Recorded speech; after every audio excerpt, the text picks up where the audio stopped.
ഇന്ന് ഞാൻ പറയാൻ പോകുന്ന ഒരു അപരാധ കുതിരേനെ കുറിച്ചാണ്. ഈ പടത്തിൽ നമ്മുടെ ഫാഫ ഇന്റർവെല്ലണ്ണന്റെ ഒരു ഫർണിച്ചർ കടയിൽ ജോലി ചെയ്യുന്ന ഒരാളാണ്. അല്ല, ഇന്റർവെല്ലണ്ണന് ഇതിന് പടത്തിന്റെ തുടക്കത്തില് കാര്യം ഇന്റർവെല് വരെ ഈ പടം ആരും കാണുന്ന എനിക്ക് തോന്നുന്നില്ല. അതാ ഞാൻ ഫസ്റ്റ് തന്നെ വന്നേ. ഒരു ദിവസം ഫാഫ ഫർണിച്ചർ കൊടുക്കാനായിട്ട് ഒരു ഫ്ലാറ്റിക്ക് പോകുമ്പോ അവിടെ വെച്ച് ഒരു സൈക്കോ ചേച്ചീനെ കാണും. സൈക്കോ ചേച്ചീനെ കുറിച്ച് പറയുകയാണെങ്കിൽ ഒരു സൈക്കോ ആണ്. നാട്ടുകാരെ വെറുതെ പിടിച്ചിട്ടല്ല, കാറ് തല്ലി പൊളിക്കുക, ഒരു സ്വകാര്യം പറയാനാന്ന് പറഞ്ഞിട്ട് പിടിച്ചിട്ട് മോന്തക്കിട്ട് ഒരെണ്ണം കൊടുക്കുക. അങ്ങനെ ഒരു പ്രത്യേക ഹോബിയുള്ള ഒരാളാ. വേൾഡിൽ ഇതുപോലെ ഒന്നേ ഉള്ളൂ. ഇവളെ ഉണ്ടാക്കിയ ശേഷം പടച്ചോനെ അച്ഛൻ ഉടച്ചു കളഞ്ഞു. പിന്നെ തല്ലി കൊടുത്തവരെടുത്ത് പോയിട്ട് എന്നെ തിരിച്ച് തല്ലിയില്ലെങ്കിൽ ഞാൻ കൂടെ നടന്ന് വെറുപ്പിക്കൂന്ന് പറഞ്ഞ് ഭീഷണിപ്പെടുത്ത ഇങ്ങനെ എന്തൊക്കെയോ ഹോബികളാ. കൈകൊണ്ട് എനിക്കൊരു അടിതാ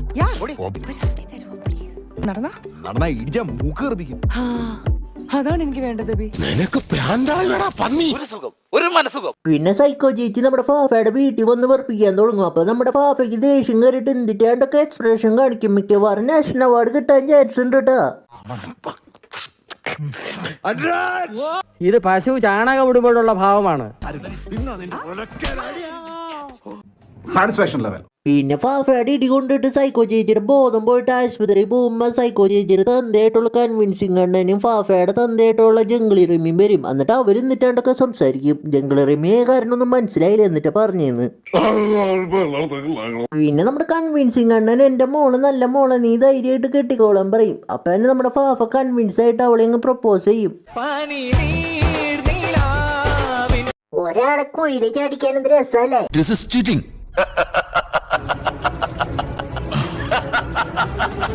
അങ്ങനെ നമ്മുടെ സൈക്കോ ചേച്ചിയും ഫാഫിയും കൂടി ലവ്വാവും. നിൽക്കവിടെ നിൽക്കൂല.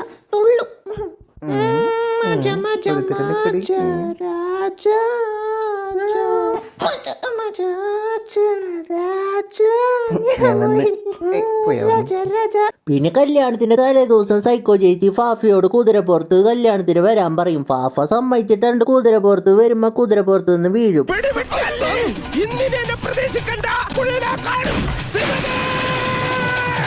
ഇത് കാണുമ്പോ നമ്മൾ ഇങ്ങനെ ചത്തൂന്ന് വെച്ച് ഹാപ്പി ആയിട്ട് ഇരിക്കുമ്പോ ഇങ്ങനെ ചത്തിയില്ലേ ഗൈസ്. യമ്മന് ഇഷ്ടായിട്ടൊന്നുമല്ല, ഇനി അവിടെ പോയിട്ട് ഇനി വെറുപ്പിക്കുമെന്ന് ടെൻഷൻ അടിച്ചിട്ട് മൂപ്പര് കൊല്ലാണ്ടിരുന്നതാ. പിന്നെ നമ്മുടെ ഫാഫ കോമയിലായിട്ടുണ്ടാവും. പിന്നെ ഈ സിനിമ കാണുന്നവർ ഏകദേശം കോമയിലാവാറായിട്ടുണ്ടാവും ഈ സമയമാകുമ്പോഴേക്കും. പിന്നെ കോമയിലാവുന്ന സമയത്ത് നമ്മുടെ സൈക്കോ ചേച്ചി നൈസായിട്ട് ടാറ്റ പറഞ്ഞു പോവും. ചേട്ടൻ എന്നോട് ക്ഷമിക്കണം, ഇതിപ്പോ 3 മാസമായില്ലേ.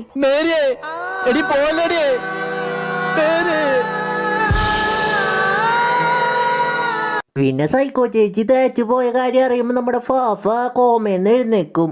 നിസ്സാരം നിസ്സാരം നിസ്സാരം നിസ്സാരം നമ്മളെ കൊണ്ട് പറ്റും ഒന്നുകൂടെ. നിസ്സാരം നിസ്സാരം.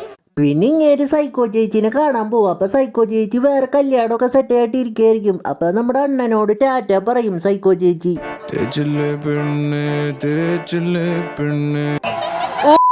പിന്നെ നമ്മുടെ അണ്ണൻ ഡിപ്രഷനായിട്ട് കെട്ടി തൂങ്ങി ചാവാൻ പോവും. അപ്പൊ അപ്പുറത്തെ ഫ്ലാറ്റിൽ ഒരു പെണ്ണ് ചാവാൻ നിക്കണ്. അപ്പൊ അവളെ രക്ഷിക്കാൻ പോവും. എന്തിന്, ഇയാൾക്ക് ചത്താ പോരെ, എന്നിട്ട് അവളെ രക്ഷിക്കും. പിന്നെ ഇതിന്റെ ഇടയ്ക്കൂടെ നമ്മുടെ ഫാഫയ്ക്ക് ഒരു ചേട്ടനുണ്ട്. മൂപ്പരുടെ കുറച്ച് കോമഡി ഉണ്ട്. ആ തൂങ്ങി ചാവാനായിട്ട് അങ്ങനെ കയറിന്റെ ഉള്ളിൽ തലയിട്ടിട്ട് ഒരു കോമഡി. എനിക്ക് 10,000 രൂപ തന്നിട്ട് ചിരിക്കാൻ പറഞ്ഞാൽ പോലും ഞാൻ ചിരിക്കില്ല, അത്രയ്ക്ക് പേട്ട കോമഡിയാണ്. പിന്നെ അന്ന് ചാവാൻ പോയ പെണ്ണ് ഫാഫയുടെ അടുത്തേക്ക് വന്നിട്ട് എനിക്കും ഡിപ്രഷനാണ്, എനിക്കൊരു ബോംബ് ലവ് സ്റ്റോറി പറയാനുണ്ടെന്ന് പറഞ്ഞിട്ട് ആ ബോംബ് ലവ് സ്റ്റോറി ഫാഫയോട് പറയും. ആ ബോംബ് ലവ് സ്റ്റോറിയിലെ നായകൻ ആരാന്നറിയോ? നമ്മുടെ ധ്യാൻ ചേട്ടൻ.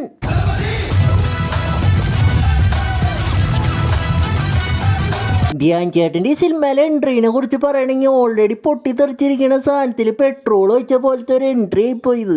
പിന്നെ അങ്ങോട്ട് ഈ സിനിമ മൊത്തം ഒരു ഫുഡ് വ്ലോഗാണ്. ധ്യാൻ ചേട്ടൻ ഫുഡ് ഉണ്ടാക്കി കൊടുക്കും, മറ്റേ പെണ്ണ് തിന്നും. ഇതാണ് പിന്നെ അങ്ങോട്ട്. എന്താ വാടാ ഇത്, സിമന്റ് മിക്സ് ചെയ്യുന്ന മെഷീനോ?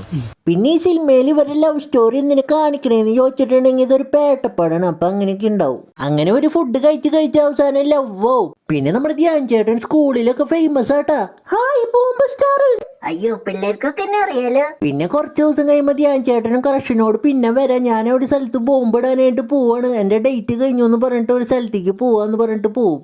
പിന്നെ ധ്യാൻ ചേട്ടന് കോൾ ചെയ്തിട്ടൊന്നും എടുക്കല്ലേ. ധ്യാൻ ചേട്ടനെ കാണാണ്ട് ക്രഷ് ആകെ സാഡാവും. വന്നിട്ട് അന്വേഷിക്കുമ്പോഴാണ് ധ്യാൻ ചേട്ടൻ കൊളസ്ട്രോൾ കൂടിയിട്ട് അറ്റാക്ക് വന്ന് ചത്തൂന്ന് അറിയണേ. ധ്യാൻ ചേട്ടൻ്റെ ഈ സിനിമയിലെ റോൾ എന്ന് പറഞ്ഞ ഫുഡ് ഉണ്ടാക്കി തിന്നാ എന്നിട്ട് അറ്റാക്ക് വന്ന് ചാവാ. ഏതാ റോളിലെ ലോകത്തില് ധ്യാൻ ചേട്ടനല്ലാണ്ട് വേറൊരാൾക്ക് ഇത് ചെയ്യാൻ പറ്റില്ല. ഇതൊക്കെ എന്ത്? പിന്നെ മറ്റേ ചേച്ചി ആ ഫ്ലാഷ് ബാക്ക് പറഞ്ഞ് തീരും. അത് കഴിഞ്ഞിട്ട് സൈക്കോ ചേച്ചി ഒരു ദിവസം നമ്മുടെ ഫാഫയുടെ അടുത്തേക്ക് വന്നിട്ട് നമുക്ക് സെറ്റ് ആവാൻ ഒരു പ്രശ്നമില്ല അപ്പം എന്ന് പറയാം. അപ്പോൾ ഫാഫ ഇപ്പം സെറ്റ് ആവാൻ പറ്റില്ല, ഒരു 30 മിനിറ്റും കൂടി സിനിമ വലിച്ചു നീട്ടണം, അത് കഴിഞ്ഞിട്ട് നമുക്ക് സെറ്റ് ആവാന്ന് പറയും. അത് കഴിഞ്ഞിട്ട് നമ്മുടെ ജംഗ്ലി റെമിയുടെ ലവ് സ്റ്റോറി എന്ന് പറഞ്ഞിട്ട് ഒരു അപരാധ സ്റ്റോറി കുറേ നേരം കാണിച്ച് നമ്മളെ വെറുപ്പിക്കും. അങ്ങനെ റബ്ബർ ബാൻഡ് പോലെ വലിച്ചു നീട്ടി അവസാനം നമ്മുടെ ഫാഫിയും സൈക്കോ ചേച്ചി ഒന്നിക്കും. അങ്ങനെ പാഠം കഴിയും. പക്ഷേ എനിക്ക് മനസ്സിലായി, എനിക്ക് മെന്റലാണെന്ന്.